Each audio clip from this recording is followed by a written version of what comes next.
প্রিয় দর্শক, খবরটি যদিও দু একদিনের পুরানো, আপনারা অনেকেই জেনেছেন, তারপরও সঙ্গত কারণে এই বিষয়টি নিয়ে আবার আলোচনার প্রয়োজন বলে মনে করছি। বিষয়টি হচ্ছে যে সাবেক প্রধানমন্ত্রী শেখ হাসিনার ভাগ্নি টিউলিপ সিদ্দিকীর বিরুদ্ধে দুদক যে মামলাটি দায়ের করেছে আদালতে, তার রায় দেওয়া হতে যাচ্ছে 1 ডিসেম্বর, এবং সেই মামলাকে কেন্দ্র করে দুদকের অভিযোগের বিরুদ্ধে টিউলিপ সিদ্দিকীর পক্ষে ব্রিটেনের যে 6 প্রখ্যাত আইনজীবী একটি চিঠি দিয়েছেন লন্ডনে বাংলাদেশ হাই কমিশনার বরাবর। তাতে আমাদের এটি ধরে নেওয়ার কোনো কারণ নেই যে এটি কেবলই মাত্র একটি প্রতিবাদ, কেবলই মাত্র একটি চিঠি বা একটা স্টেটমেন্ট, এটি মনে করার কোনো কারণ নেই। এই বিষয়টি অনেক দূর যেতে পারে এবং তাতে করে বর্তমান অন্তর্বর্তী সরকার বা সরকার প্রধান বা দুদকের উপরে বেশ মারাত্মক একটা প্রভাব পড়তে পারে। সেটি কী ধরনের আমি পরে বলছি, এবং এটি যে প্রভাব যথেষ্ট পড়বে তা নির্ভর করছে টিউলিপ সিদ্দিকী কত দূর যাবেন, তার পরবর্তী পদক্ষেপগুলো কি হবে। টিউলিপ সিদ্দিকী যে অনেক দূর যাবেন তারও একটা ধারণা আমরা পাই।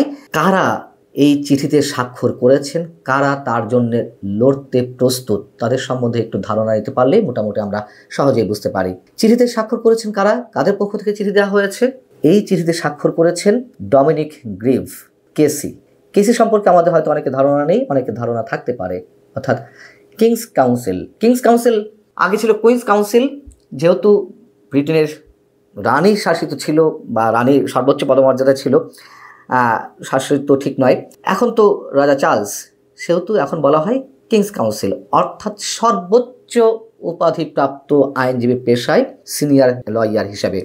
এই ডমিনিক গ্রিভ আবার একজন সাবেক অ্যাটর্নি জেনারেল, যিনি কাজ করেছেন 2010 থেকে 2014 সাল পর্যন্ত, এবং ডেভিড ক্যামেরন, আপনারা বুঝতেই পারছেন, কনজারভেটিভ পার্টি যিনি প্রধানমন্ত্রী ছিলেন সেই সময়, তার সরকারের সময়। আরেকজন রয়েছেন রবার্ট বাকল্যান্ড, তিনিও কেসি এবং যথারীতি তিনিও একজন সাবেক অ্যাটর্নি জেনারেল। রয়েছেন ডেভিড গক, কনজারভেটিভ পার্টির সাবেক বিচারমন্ত্রী, জাস্টিস সেক্রেটারি। আমাদের মনে রাখা দরকার যে টিউলিপ সিদ্দিকী লেবার পার্টির সংসদ সদস্য এই মুহূর্তে। যখন তিনি পদত্যাগ করলেন তার আগে, মানে কোন পদে ছিলেন, কোত্থেকে পদত্যাগ করলেন, তিনি ব্রিটেনের অর্থ মন্ত্রণালয়ের সিটি মিনিস্টার ছিলেন। কিন্তু তার পক্ষে আছেন কারা? তার নিজ দলের লোকেরা আছেন বটেই, একই সঙ্গে বিরোধী দল কনজারভেটিভ পার্টির অনুগত বা এই সময়ে কাজ করা বাঘা বাঘা আইনবিদ, এমনকি সাবেক বিচারমন্ত্রীও রয়েছেন। চেরি ব্লেয়ার, তিনিও কেসি, নামটা শুনেই বুঝতে পারছেন যে লেবার দলের সাবেক প্রধানমন্ত্রী টনি ব্লেয়ারের স্ত্রী।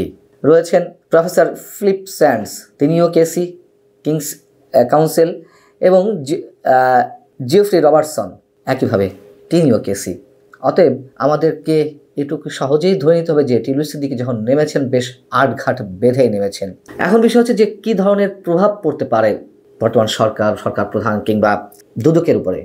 যেহেতু এ ধরনের প্রখ্যাত সব আইনজীবী টিউলিপ সিদ্দিকীর পক্ষে লড়ার জন্য প্রস্তুত, সেই জায়গা থেকে টিউলিপ সিদ্দিকী যদি মানহানির কোনো মামলা ঠুকে দেন এবং সেখানে টিউলিপ সিদ্দিকীর জয়লাভ হয়, সেক্ষেত্রে বড় অঙ্কের টাকা ক্ষতিপূরণ হিসেবে গোনা লাগতে পারে ডক্টর মোহাম্মদ ইউনূসের জন্য। বড় ধরনের ক্ষতিপূরণ দেওয়া লাগতে পারে দুদককেও, দুর্নীতি দমন কমিশনকেও। এবং আরও সবচেয়ে বড় যে প্রভাবটি পড়তে পারে, যেই অভিযোগগুলো রয়েছে সাবেক প্রধানমন্ত্রী শেখ হাসিনার বিরুদ্ধে বা টিউলিপ সিদ্দিকীর খালার বিরুদ্ধে, সেই মামলাগুলো যথেষ্ট প্রশ্নের সম্মুখীন হতে পারে আন্তর্জাতিক পরিমণ্ডলে। যেহেতু শেখ হাসিনার ফাঁসির রায় ঘোষিত হয়েছে বিচারে, আবার 21 বছরের কারাদণ্ড আমরা শুনলাম বৃহস্পতিবার প্লট দুর্নীতি মামলায়। এইগুলো নিয়ে এরই মধ্যে প্রশ্ন উত্থাপিত হয়েছে আন্তর্জাতিক পরিমণ্ডলে, বিভিন্ন মানবাধিকার সংগঠন, এমনকি জাতিসংঘের পক্ষ থেকেও নানান ধরনের প্রশ্ন উত্থাপিত হয়েছে।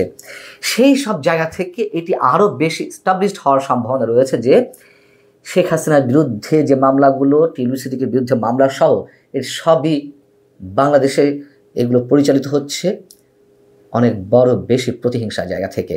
এবং সবচেয়ে গুরুত্বপূর্ণ যেই বিষয়টি টিউলিপ সিদ্দিকীর পক্ষে যুক্তি হিসেবে উপস্থাপন করা হয়েছে এই চিঠিতে, তা হচ্ছে তিনি তো পলাতক নন, তিনি ব্রিটেনের নাগরিক, ব্রিটেনে তার জন্ম, ব্রিটেনে তিনি রাজনীতি করছেন, ব্রিটেনের বর্তমান সংসদ সদস্য, ব্রিটেনের সরকারের মন্ত্রী পরিষদেও তিনি ছিলেন।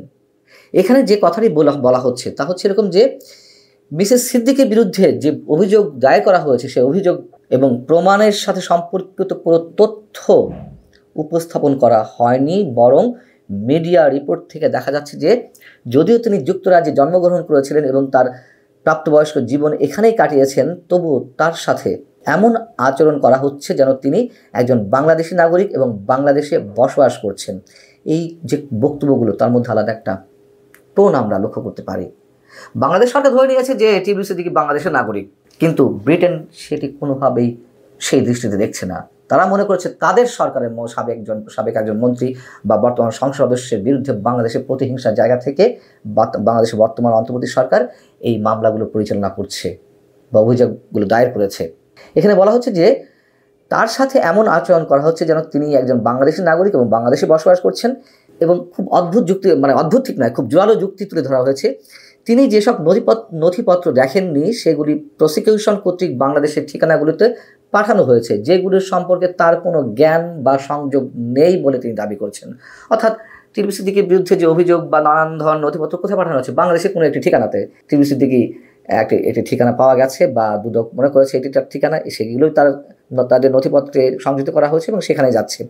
বলা হচ্ছে যে এই নথিপত্রগুলির জবাব দিতে এবং আদালতে হাজির হতে না পারার কারণে দুদক এবং প্রসিকিউশন এই সিদ্ধান্তে উপনীত হয়েছে যে মিসেস সিদ্দিক একজন পলাতক এবং অনুপস্থিতিতে তার বিচার করা যেতে পারে। এই ধরনের প্রক্রিয়া কৃত্রিম এবং মামলা পরিচালনার একটি কল্পিত এবং অন্যায্য উপায়। যেহেতু তিনি যুক্তরাজ্যে থাকেন এবং যুক্তরাজ্যের একজন নাগরিক, তাই তিনি স্পষ্টতই পলাতক নন। তিনি একজন নির্বাচিত সংসদ সদস্য যার সাথে হাউস অফ কমন্সে যোগাযোগ করা যেতে পারে। মানে বলা যাচ্ছে যে সরকার যে আসলে এগুলো ইচ্ছাকৃতভাবে তাকে জবাব দেওয়ার সুযোগ দেওয়া হচ্ছে না, তিনি যাতে মামলায় লড়তে না পারেন সেই সুযোগগুলো দেওয়া হচ্ছে না। তিনি তো ব্রিটিশ এমপি, এটি বাংলাদেশ সরকারের খুব ভালোভাবেই জানার কথা, সবাই জানে। তাহলে ব্রিটিশ পার্লামেন্টে তার ঠিকানায় কেন পাঠানো হয়নি তার চিঠিপত্রগুলো? তারা বলছেন, এই 6 প্রখ্যাত আইনজীবী, যদি তার প্রত্যর্পণের জন্য উপযুক্ত কারণ থাকে তবে অভিযোগের মুখোমুখি হওয়ার জন্য তাকে বাংলাদেশে প্রত্যর্পণ করা হবে। যে যথাযথ প্রসিডিউর মেনে তার বিরুদ্ধে যত যা অভিযোগপত্র সব পাঠানো হোক, তাকে না করা হোক, এবং তিনি প্রস্তুত, তাকে পাঠানো হবে, আমরা তার হয়ে লড়ব। যুক্তরাজ্যের পার্লামেন্ট সদস্য টিবলু সিদ্দিকী বাংলাদেশের নাগরিকত্ব রয়েছে, একথা আবার দুদক গণমাধ্যমে জানিয়েছে। এর আগে দুদকের আইনজীবী যুক্তরাজ্য ভিত্তিক যে একটি প্রভাবশালী গণমাধ্যম ফিনান্সিয়াল টাইমসকে এই তথ্য আগে জানিয়েছিল।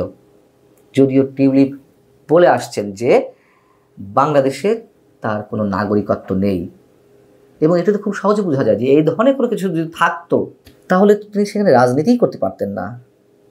এত সহজ না বিষয়গুলো। এছাড়া ওই চিঠিতে আরও অনেক বিষয় উল্লেখিত হয়েছে যেগুলো আপনারা এর মধ্যে জেনেছেন, যে তাকে মামলার জন্য ন্যূনতম অধিকারটুকু দেওয়া হয়নি এবং তার আইনজীবী নিয়োগের সুযোগ দেওয়া হয়নি। তিনি যে আইনজীবী নিয়োগ দিয়েছিলেন তাকে গৃহবন্দী করে রাখা হয়েছে, তাকে হত্যার তার মেয়েকে হত্যার হুমকি দেওয়া হয়েছে, এরকম আরও বেশ কিছু অভিযোগ করা হয়েছে।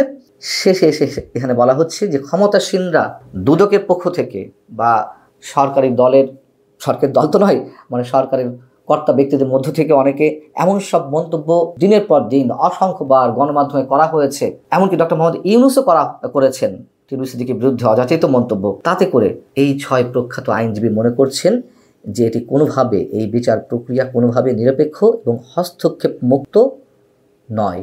আমাদের এখন দেখার বিষয় টিবলু সিদ্দিকী আসলে কত দূর যান।